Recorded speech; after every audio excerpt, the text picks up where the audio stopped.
प्रणमामि। सांख्य योग विभाग श्री लाल बहादुर शास्त्री राष्ट्रीय संस्कृत विश्वविद्यालय नई दिल्ली एवं श्रीनाथ संस्कृत महाविद्यालय हाटा कुशीनगर उत्तर प्रदेश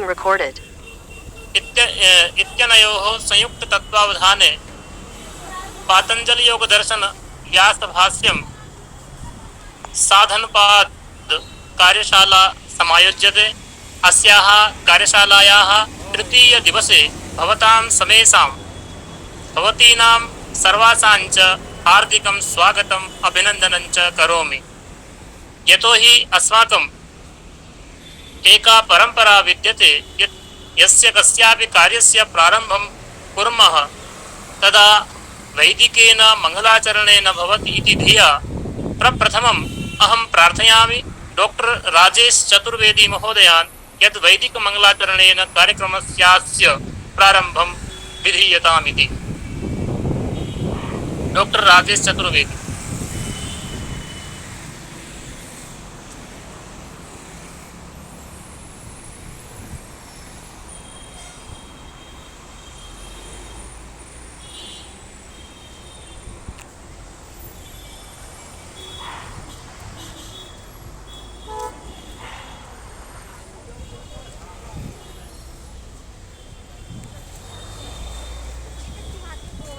तावत् काचित् नेटवर्क समस्या अस्ति इति संभाव्यते। एतदर्थम् अहमेव वैदिकेन मंगलाचरणेन कार्यक्रमं अस्य कार्यक्रमस्य प्रारम्भं करोमि। हरिः ओम स्वस्ति न इन्द्रो वृद्धश्रवाः स्वस्ति नः पूषा विश्ववेदाः स्वस्ति नस्तारक्षो अरिष्टनेमिः स्वस्ति नो बृहस्पतिर्दधातु। हरिः ओम। यतोहि वयं सर्वे जानीमः यत् अद्य व्याख्यानद्वयं तत्र व्याख्यानद्वयस्य क्रमो अद्यापि वर्तते। तत्र प्रथमं व्याख्यानं प्रोफेसर उमारानी त्रिपाठी महोदयायाः अस्ति। एतदर्थम् अहं प्रार्थयामि विनिवेदयामि प्रोफेसर उमारानी त्रिपाठी महोदयां यत्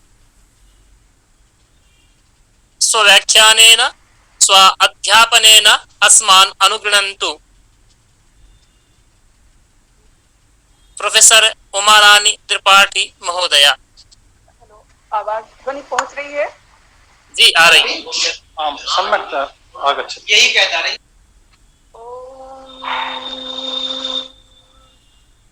सानन्दमानन्दवने वसन्तम् आनन्दकन्दम् हृतपापगन्धम् वाराणसीनाथमनाथनाथम् श्रीविश्वनाथम् शरणं प्रपद्ये।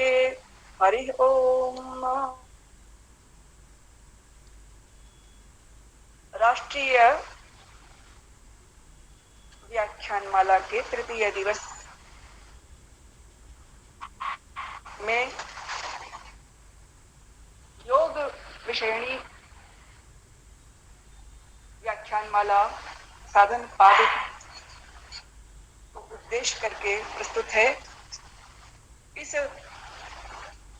व्याख्यानमाला के संरक्षक आयोजन मंडल के सभी सदस्यों को सादर यथोचित अभिवादन समर्पित करते हुए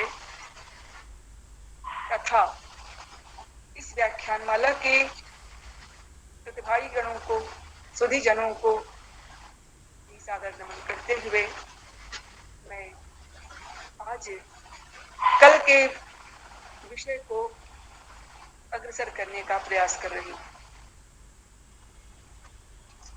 कल विचार चर्चा में क्रिया योग के द्वारा समाधि योग की उपलब्धि की बात की गई है। साधन पाठ का प्रारंभ ही हुआ है, जिसमें स्पष्ट किया है कि क्रिया योग के द्वारा यह संप्रज्ञात योग साध्य है। क्रिया योग की विवेचना के अनंतर पंचक क्लेश के विषय में भी चर्चा हुई कल। अविद्या, अस्मिता, राग, द्वेषाभिनिवेश पंचक क्लेशाः। इन पंचक क्लेशों के कारण ही संसार चक्र अनुवर्तमान है। निरंतर बीजांकुरन न्यायेन। इसलिए इस पंचक क्लेश के तनुकरण के लिए क्रियायोग की सार्थकता को सिद्ध किया गया तथा प्रसंगतः जितने भी पंच सोपान हैं पंचक क्लेश के, जिसका मूल अविद्या है, उनकी चतुर्विध अवस्थाओं के विषय में भी चर्चा संपन्न की गई कल। आगे कल 10वां सूत्र हम लोगों ने विचार किया था, चिंतन किया था। ते प्रतिप्रसवहेयाः सूक्ष्माः ते पंचक क्लेशाः दग्धबीजकल्पाः योगिनश्चैतन्याधिकारे चेतसि प्रणिने सह तेनेव अस्तं गच्छन्ति। अर्थात ये पंचक क्लेश योगी के तत्वज्ञान प्राप्त हुए योगी के चित्तवृत्ति के चरिताधिकार हो जाने के कारण, अर्थात कृत्य चित्तवृत्ति का या चित्त का प्रयोजन ही है कि वह पुरुष के भोगात्वर को सिद्ध करे, इसलिए उसकी प्रवृत्ति है। भोग और योग या निवृत्ति दोनों के अर्थ में प्रवृत्ति है।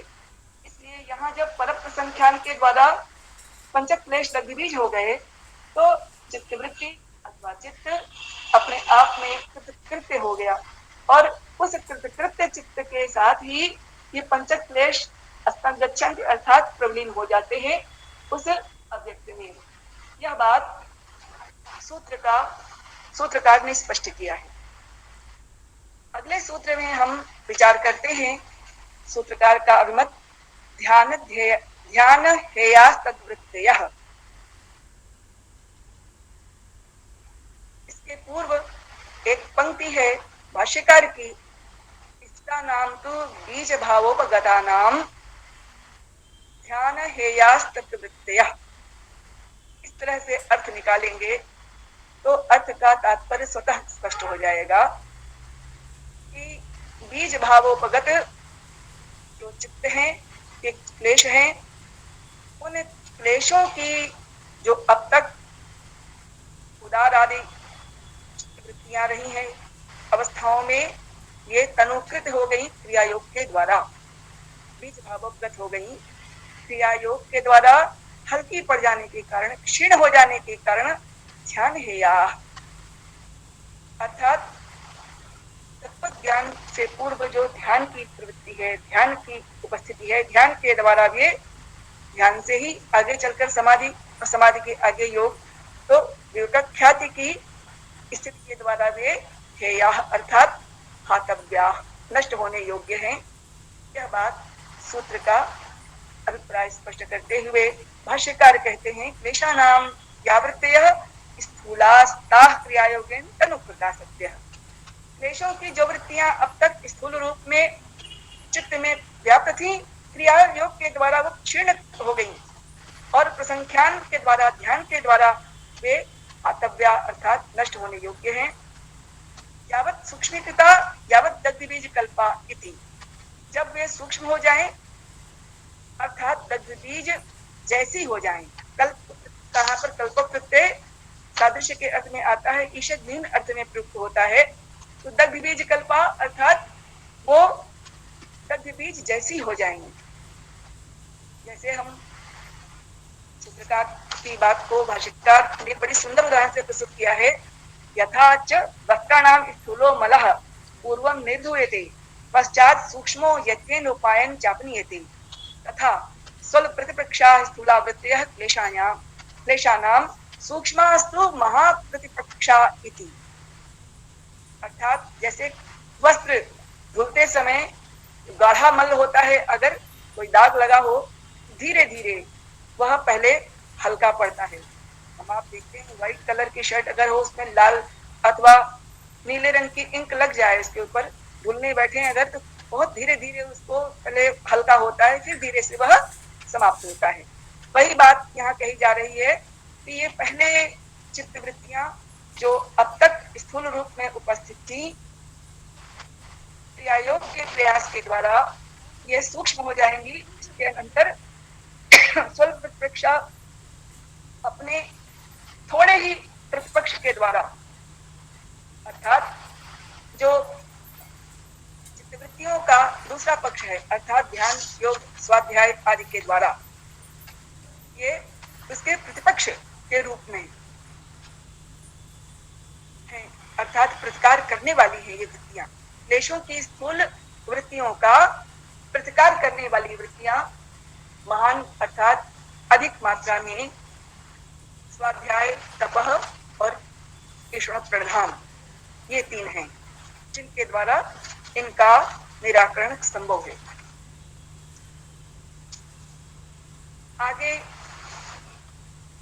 प्रसंगतः कर्म सिद्धांत, कर्म विपाक सिद्धांत के प्रकरण को जो हमारे सम्मुख आ रहा है, इसको स्पष्ट करने से पूर्व सूत्र का अर्थ बताने से पहले इस सूत्र के पूर्व पक्ष के रूप में हम स्पष्ट करें तो पंचक्लेशों का जो क्रम है अब तक, वह कैसा है? क्रियायोग के द्वारा क्लेश तनुकृत अर्थात क्षीण हुए, संख्यान के द्वारा इन क्लेशों का दग्ध बीजीकरण हो गया, अर्थात लगभग ये विनिष्ट प्राय हो गए। आगे असंप्रज्ञात समाज के द्वारा उन दग्ध बीज क्लेशों का चित्त के साथ प्रतिप्रसव हो गया। यहाँ तक की पॉइंट्स, यहाँ तक की बातें सूत्रकार ने ये बात स्पष्ट किया, ध्यान तक स्पष्ट कर दिया था। अब सूत्र है क्लेश मूल कर्माशय दृष्टा दृष्ट जन्मवेदनीय। कर्माशय दृष्टा दृष्ट जन्मवेदनीय, कर्मणाम आशय कर्माशय, कर्मणाम आशय शुभाशुभ कर्मणाम। कर्म शुभ अशुभ दोनों, पूर्ण अपूर्ण रूप में नित्य संपाद्य होते रहते हैं। प्राणी के द्वारा यावत जन्म प्रारंभ होते हैं और मृत्यु पर्यंत चलते रहते हैं। तो इन शुभाशुभ कर्मों का आशय, आशय क्या है? संस्कार। कर्मजन्य हम और आप लोक में भी प्राय दिखाई देता है कि जिस स्तर से बराबर जाते रहिए, जैसे आप कोई भी रस्सी जिस स्थान पर घूम घूम के जाती आती रहती है, उस स्थान पर दाग बन जाता है और निशान बन जाता है। अभी प्रसंगतः आपको बताऊं कि किसी मंदिर में गई थी, वहां बहुत पुराना मंदिर था, तो मैंने देखा कि वो पत्थर, इतना प्राचीन मंदिर था कि पत्थर एकदम चिकने हो गए थे। वहां पर एकदम चिकने हो गए थे। पैरों से चलते चलते लोगों ने इतनी यात्रा की होगी वहां पर, कितने लोग दर्शन करने, कितने शताब्दियां बीत गई दर्शन करने वालों की, कि पैरों की रगड़ से आते आते वो पत्थर एकदम चिकना हो गया। तो कहने का मतलब निशान छोड़ता जाता है। कोई स्थान पर निरंतर अगर प्रवृत्ति होती रहे तो निशान पड़ ही जाता है, चिन्ह बन जाते हैं। उसी तरह से निरंतर क्रिया करने पर, कर्म कर किए जाने पर वह अपना एक संस्कार छोड़ देते हैं चित्त में।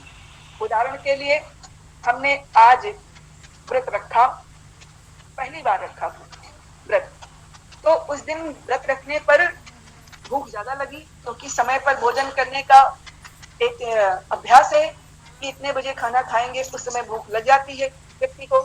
तो भोजन करने के लिए हमने उस समय जब नहीं खाया खाना, तो पेट में थोड़ा जलन महसूस हुई और उसके बाद हमने उसको निग्रह कर लिया, भोजन नहीं लिया। इसके बाद उस दिन के बाद दूसरे दिन देखा तो थोड़ा कम, दोबारा जब रखा थोड़ा कम, धीरे धीरे करते करते अभ्यास हो गया और आपका अभ्यास होने पर फिर भूख का आपको अनुभव नहीं हुआ। कहने का अभिप्राय है कि जैसे जैसे आप जिस किसी कार्य को करते हैं उस कार्य को करने से संस्कार चित्त में बनता है, वो चित्त में संस्कार आने वाले क्रिया को एक गति प्रदान करता है, चाहे वह योग की हो, ध्यान साधना की हो, चाहे वो भोग की हो। दोनों स्थितियों में एक जैसी बात होती है, संस्कार तो बनते हैं दोनों की। तो संस्कार ही आशय है। आशेरते सांसारिकाः पुरुषाः अस्मिन् नित्याशयाः कर्माणाम आशयो धर्माधर्म इति। ऐसा तत्वैधाधिकार स्पष्ट करते हैं। तो मैम हेलो, ये समझ में नहीं आ रहे। आपको आवाज मिल रही कि नहीं? आवाज मिल रही लेकिन समझ में नहीं आ रहे। समझ में नहीं आ रहा? अच्छा बताएं आप क्या समझ में नहीं आ रहा, जरा बताएं तो वहीं से हम इसको पुनः ले लें। आप मतलब ये नहीं, यहाँ पे भी शुभाशुभ कर्मों से भी मतलब संस्कार हो जाता है। और ये व्रत वैकल्य में जो हम उपवास करते हैं तो उसके आगे जो कर्मों के बताया, ये मैंने उदाहरण दिया आपको, एक उदाहरण के द्वारा समझाया मैंने कि संस्कार कैसे बनते हैं चित्त में, चित्त में संस्कार कैसे बनते हैं। दूसरा उदाहरण हम आपको देते हैं। आपने आज मिठाई खाई, पहली बार मिठाई का जो स्वाद आपको मिला, वह स्वाद आपके मन में उसने दो प्रकार का कार्य किया। एक तो भूख लगी थी, आपकी भूख मिटा दी उसने, मिठाई ने पेट में गया, आपका क्षुधा तृप्ति हो गई। दूसरा जो उसका स्वाद मिला है, वह स्वाद भी अपने आप में एक संस्कार छोड़ रहा है, क्योंकि भविष्य में जब आप उस मिठाई को खाने चलेंगे तो पहले आपको स्मरण में आ जाएगा इसका यह स्वाद है, और जीभ में पानी आ जाएगा बिना खाए ही। तो कहने का अभिप्राय है कि वह भोग जन्य भी संस्कार चित्त में आते हैं।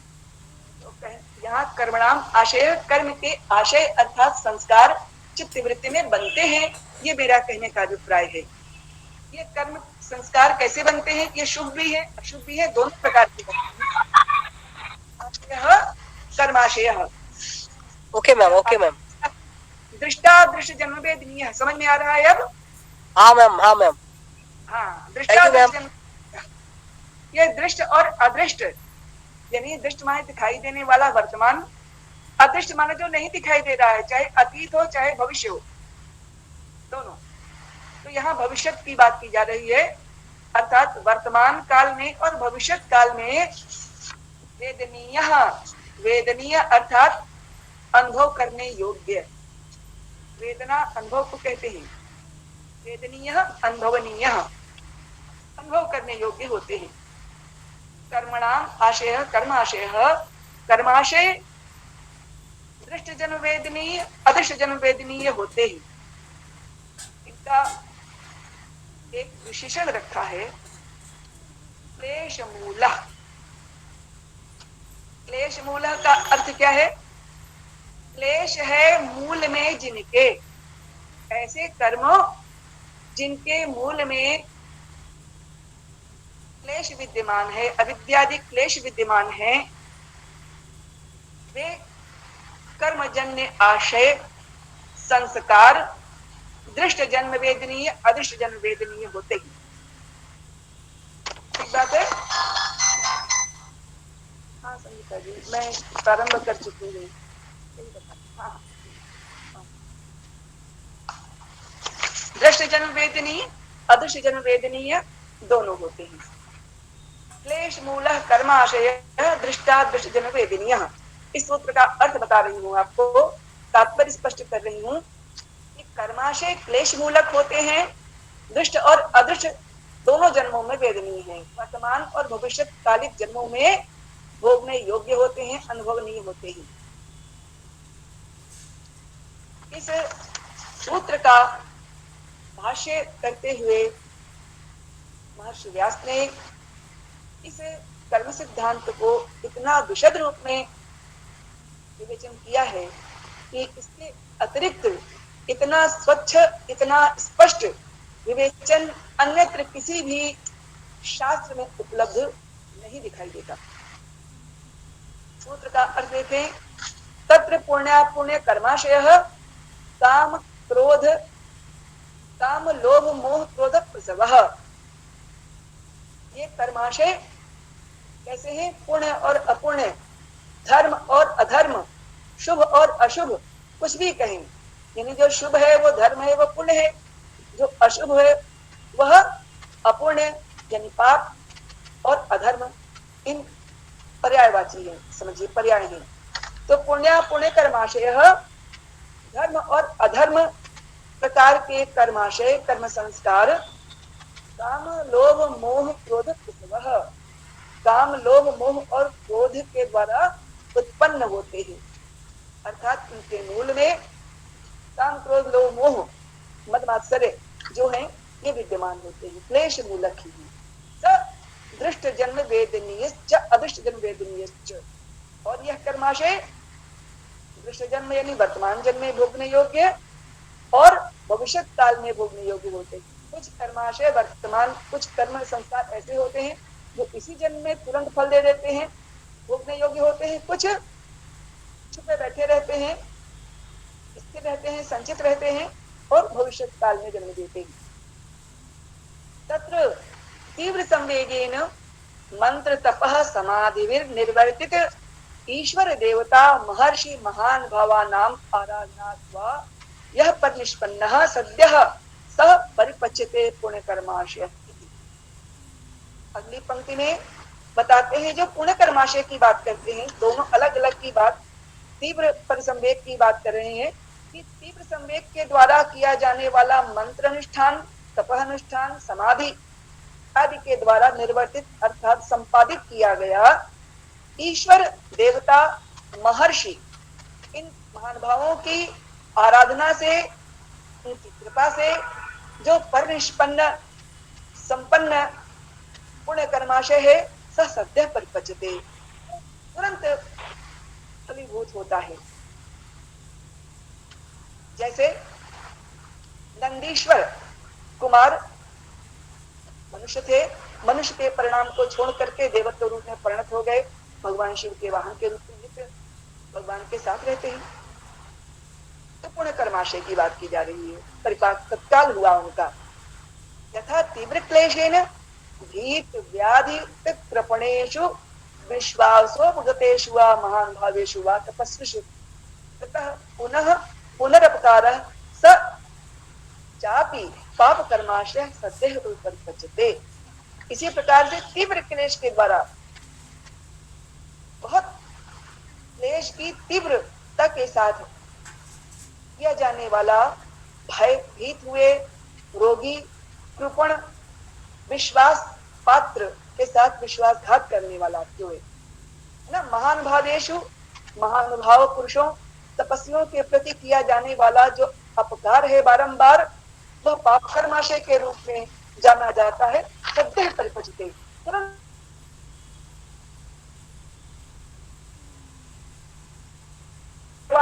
इंद्र सुखम परिणामं हित्वा तिरक्त्वेन परिणतः इति। जैसे नहुष, राजा नहुष देवताओं के इंद्र हुए थे, उस समय अपने परिणाम को तुरंत इंद्रत्व को छोड़ करके शीघ्र ही अजगर की योन में तिर्यक में पहुंच गए। तो कहने का अभिप्राय है, तीव्र संवेग के साथ किया जाने वाला पुण्य कर्माशय और तीव्र क्लेश के साथ किया जाने वाला पाप कर्माशय दोनों ही सत्य परिपच्यते, शीघ्र ही परिणाम फल देता है। तत्र नारकाणां नास्ति दृष्टनिवेदनीयः कर्माशयः, क्षीण क्लेशानामपि नास्ति अदृष्टनिवेदनीयः कर्माशयः। दो कोटि के लोग जीवों को स्पष्ट किया है। एक तो कहते हैं नारकाणां नास्ति दृष्टनिवेदनीयः, जो नरक नारकीय नरक गए हुए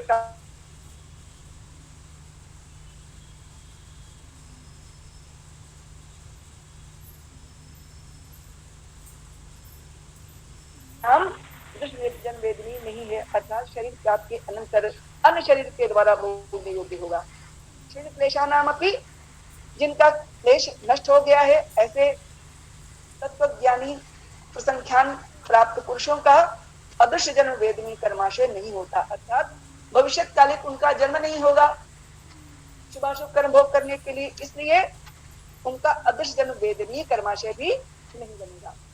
यह भाष्यकार ने यहाँ पर बहुत ही स्पष्ट शब्दों में व्याख्यान करते हुए कह दिया। अर्थात कहने का अभिप्राय स्वर्गणाम, यहाँ पर बहुत सुंदर बात एक दो जगह आई है जो भाष्य आप अगर पढ़ें, योग वार्तिक पढ़ें या तत्व वैशाखी पढ़ें, तो उसमें स्पष्ट किया गया है कि ये कर्माशय जो है क्यों फल देते हैं, क्योंकि इनके मूल में क्लेश विद्यमान है। स्मृतियां कहती हैं यस्य नास्त्वहं कृतो भावो बुद्धिर यस्य न लिप्यते हत्वापि स इमान लोकान न हन्ति न निबध्यते। अर्थात अगर चित्त में अहम वृत्ति नहीं है कि मैं करता हूं, मैं कर रहा हूं, आसक्ति नहीं है, तो निरासक्त चित्त से किया जाने वाला कार्य किसी प्रकार से फल प्रदान नहीं करता। अर्थात न व्यक्ति को शुभाशुभ कर्माशय के बंधन में नहीं बांधता। यहाँ इस सूत्र का अभिप्राय स्पष्ट है कि भविष्य काल में योगी अथवा तत्वदर्शी का प्रसंख्यान हो जाने के कारण चूंकि अविद्यादि क्लेशों की निवृत्ति हो गई, इसलिए फिर उसके कर्माशय नहीं बनेंगे और भविष्य जन्म वेदनीय कर्माशय से नहीं भोगनीय होगा।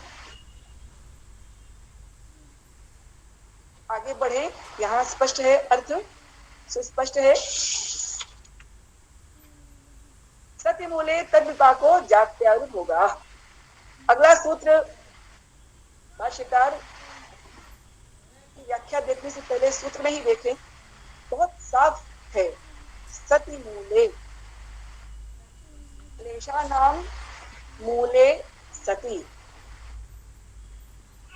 क्लेशों के मूल में विद्यमान रहने पर तद विपाकः, कर्मणाम कर्माशयानाम विपाकः भवति। तदा भवति क्लेशानाम मूले सति।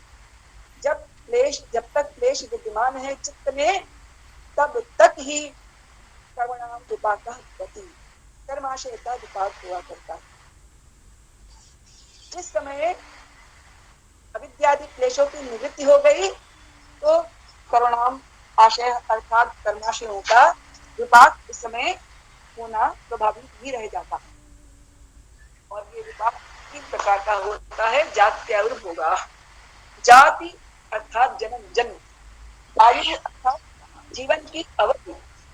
जीवन जो प्राप्त हुआ है, किसी की 60 साल है, किसी की 70, किसी की 60, तो यह आयु निर्धारित है फल भोग के अनुसार। तो आयु का तात्पर्य जीवनावधि, जीवन की अवधि होगा। भोग क्या है? शुभाशुभ होगा, शुभ और अशुभ गुणात्मक फल भोग। ये तीन प्रकार के विपाक हैं, जाति आयु भोग। तो इन त्रिविध विपाकों को कौन देता है? कर्माशय। कर्माशय के द्वारा विपाक इसका अर्थ स्पष्ट करना चाहते हैं। देखिए आप इस भाष्य में पूरा का पूरा कर्म सिद्धांत बहुत ही वैज्ञानिक ढंग से इतनी सुंदर व्याख्या इसके पूर्व अन्यत्र कहीं दृष्टव्य नहीं होती है, ऐसा मेरा अनुभव है। आप सभी भी कदाचित अनुभव करेंगे, जानते होंगे। तत्सु क्लेशेषु कर्माशयो विपाकारंभी भवति। क्लेशों के विद्यमान रहने पर ही कर्माशय विपाकारंभी अर्थात विपाक का आरंभ करने वाले होते हैं, विपाक के फल देने वाले होते हैं। बहुत छिन्न क्लेश मूला, क्लेश नष्ट हो जाने पर नहीं होते। कैसे? उदाहरण दे रहे हैं। यथा तुषामनक्ता शालितनुडा अदग देवी जिभावा क्लरोह समर्था भवंती। जैसे भूसे से ढका हुआ धान का चावल, धान जो है अदग देवी बाबा, जब तक वो जला नहीं होता और उसकी भूसी नहीं उतारी होती है, तभी तक उसमें क्लरोह की सामर्थ्य होती है, उसमें अंकुरण क्षमता होती है। नापनी दग्ध बीज भावा, जिसका तुष अपने कर लिया गया हो, उतार किया गया हो, हटा दिया गया हो, अथवा वह अग्नि से जल न गया हो। दग्ध बीज भावा अर्थात जिसको अग्नि ने जलाया हो, वही क्या होता है? देता है। लेकिन अगर आपने तुषा हटा दिया अथवा वह अग्नि में जल गया तो वह किसी प्रकार का अंकुरण क्षमता नहीं उत्पन्न कर पाएगा। तथा ठीक इसी तरह से क्लेशावनद्ध कर्माशय, क्लेश से ढका हुआ कर्माशय ही विपाक प्ररोही भवति, विपाक फल देने वाला होता है। नापनीत क्लेशो न प्रसंख्यान दग्ध क्लेश बीज भावोवती, अथवा इसका क्लेश हट गया हो अथवा प्रसंख्यान के द्वारा जो दग्ध बीज हो गया हो क्लेश, ऐसी अवस्था में ये कर्माशय अपना विपाक नहीं दे सकते, नहीं देते। स्पष्ट सच विपाक त्रिविधो जात्यर्भोगा, ये विपाक 3 प्रकार का जन्म, आयु और फलभोग रूप है। यहाँ पर पूरा बड़ी सुंदर ढंग से उन्होंने विचारणा की है और बताया कि तत्वेदं विचारते किम एकम एकम कर्म एकस्य जन्मनः कारणम अथैकम कर्मानेकम जन्म आक्षिपति। प्रश्न उठाया है जिज्ञासा पूर्वक, क्या एक कर्म एक विपाक को जन्म देता है अथवा एक जन्म का कारण बनता है, अथवा अनेक कर्म मिलकर के एक जन्म को देते हैं। 3 विपाक है ना, जाति यानी जन्म है, आयु है और भोग है। तो जन्म नाम विपाक पाने के लिए एक कर्म से ही जन्म विपाक मिल जाता है अथवा अनेक कर्म मिल करके जन्म नामक विपाक को संपन्न कराते हैं। प्रश्न उठता है दूसरी विचारणा, किम अनेकम कर्म अनेकम जन्म निवर्तयति अथा अनेकम कर्म एकम जन्म अनेक कर्म अनेक जन्म को संपादित करते हैं अथवा अनेक कर्म एक जन्म को संपन्न करते हैं। ये प्रश्न उठाया 2 प्रकार का। किम अनेकम कर्म अनेकम जन्म निर्वर्तयति अथा अनेकम कर्म एकम जन्म निर्वर्तयति। पुनः कहते हैं न तावत एकम कर्म एकस्य जन्मनः कारण, एक कर्म ही एक जन्म का कारण नहीं हो सकता। क्यों? तस्मात् अनादिकाल प्रचितस्य संख्येयस्य अविशिष्टस्य कर्मणः सांप्रतिकस्य च फलक्रमात् नियमात् अनाश्वासो लोकस्य प्रसक्तः। अनादिकाल से प्रचित उचित बढ़े हुए असंख्येय अनेक संख्याओं में तो अवशिष्ट कर्म है। वर्तमान में कर्म फल का है, उस नियम के साथ उनकी क्रम रूपता नहीं सिद्ध हो पाएगी। फल क्रमा नियमात, फल क्रम का नियमन नहीं हो पाएगा। इसीलिए अनाश्वासो लोकस्य, लोक की कर्म सिद्धांत में आस्था नहीं रहेगी, विश्वास नहीं रहेगा। इसलिए एक कर्म एक जन्म को देने वाला नहीं है, जनक नहीं है। सचानिष्ठ वह है न चैकम कर्मानेकस्य जन्मनः कारणम, और एक कर्म अनेक जन्म का भी कारण नहीं बन सकता। तस्मात् अनेकेषु कर्मसु एकैकमेव कर्म अनेकस्य जन्मनः कारणम इत्यवशिष्टस्य विपाक कालाभावः प्रसक्तः। अनेक कर्मों के होने के कारण कर्म एक नहीं होते, अनेक नित्य कर्म होते ही रहते हैं। तो कर्म की अनेक संख्या, बहुत सारी असंख्य स्थिति में एक एक कर्म अगर अनेक जन्म देने लगेगा तो फिर विपाक एक काल का अभाव प्रसक्त हो जाएगा। कितने कर्म जन्म हो पाएगी, फलप्रता से हो पाएगी, विपाक काला भाव प्रसक्त, विपाक काल का अभाव प्रसक्त होगा। सचाप्य अभिष्ट, वो भी अभिष्ट नहीं है। इसलिए ये दोनों ही प्रकार की विचारणाएं उचित नहीं है। न च अनेकम कर्म अनेकस्य जन्म,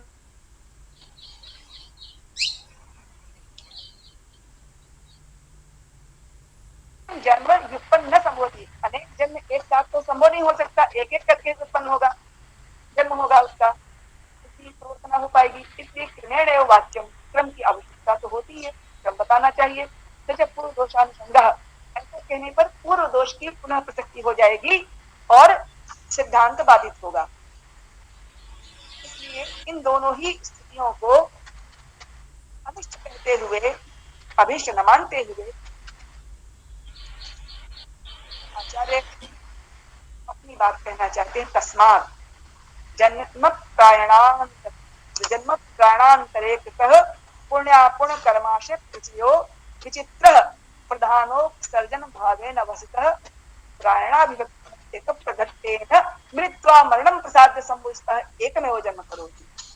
इसलिए इकट्ठा एक करके जैसे आप सिक्का अपने बटुआ में रखते जाएं, उसी तरह से एक एक करके ये कर्म शुभाशुभ होते हैं, एकत्र होते हैं। जन्म प्रायांतरे, एक जन्म से लेके मृत्यु के बीच में, जन्म से लेके मृत्यु पर्यंत मध्य में होने वाले किए गए पुण्य कर्माशय प्रचय, पुण्य और अपुण्य धर्माधर्म कर्म संस्कार का जो प्रचय अर्थात समूह है, विचित्र, बड़ा ही विचित्र होता है। प्रधानो सर्जन भावेन अवस्था, कुछ प्रधान होता है, कुछ गौड़ होता है, यानी प्रधान और मंद रूप में अवस्थित होता हुआ मृत्यु के समय में उसकी अभिव्यक्ति होती है। पूरा पूरा कर्म का एक एक विवरण खुद करके आता है और एकत्र घट्टेन मिलित्वा, एक गट्ठर की तरह मिल करके मरणम प्रसाद्य, मृत्यु को संपन्न करा करके समूहतः एक साथ मिल करके एक में जन्म करो, एक ही जन्म को निष्पन्न करते हैं, संपादित करते हैं। विलक्षण बात बताई है जो भाष्यकार ने स्पष्ट किया है। सूत्रकार ने इस पर कोई विशेष रूप से उतना प्रकाश नहीं डाला है। इन्होंने स्पष्ट किया है कि इस तरह से साक्षात्कार हुआ करता है जन्म का। जन्म नामक पहला भोग, एक विपाक जो है वह इस प्रकार संपन्न होता है। 3 विपाक की बात की जा रही है, जन्म है, आयु है और भोग। जन्म नामक विपाक कैसे संपन्न होता है? कहते हैं एक प्राणी के एक जन्म से लेकर के मृत्यु के बीच में किए जाने वाले जितने भी शुभाशुभ कर्म संस्कार हैं, वो सब एक गट्ठर की तरह प्रधानोपसर्जन अर्थात गुण प्रधान भाव से एक साथ अवस्थित रहते हुए और मृत्यु के समय में एक साथ मिल करके मृत्यु संपन्न कराते हैं। एक जन्म जन्म तेनेव कर्मणां और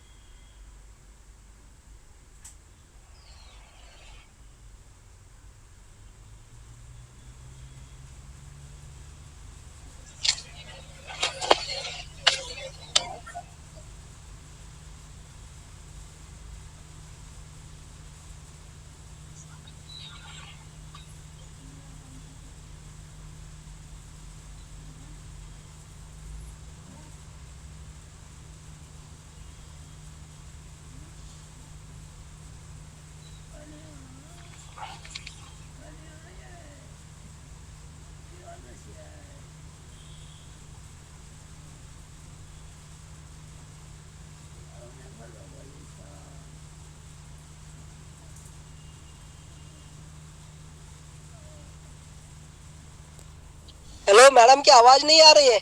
जी जी, कुछ समय लग रहा है अभी, नेट अभी ओके सर जी, अभी आएगा जी। अभी आज पेपर प्रेजेंट भी है कुछ लोगों के। Okay sir. हाँ, और जो भी यदि पेपर प्रेजेंट करना चाहते हैं तो मेरे व्यक्तिगत व्हाट्सएप नंबर पर अपना नाम, डिटेल और डेजिग्नेशन भेजें। हेलो सर, ये इसकी रिकॉर्डिंग हमें भेज दो ना यूट्यूब बना के। भेज देंगे। और ये हमारी पीडीएफ मिल यूनिवर्सिटी की जाएगा आईडी पे अभी हो रही है, हम भेजेंगे, सब भेजेंगे, ग्रुप में भेजेंगे। और इनकी पीडीएफ होगी तो भेज दो ना सर जी, मतलब स्टडी के लिए अच्छा हो जाएगा सर जी। अब पीडीएफ अभी अवेलेबल नहीं है, शाम को भेजेंगे। Okay sir, thank you sir.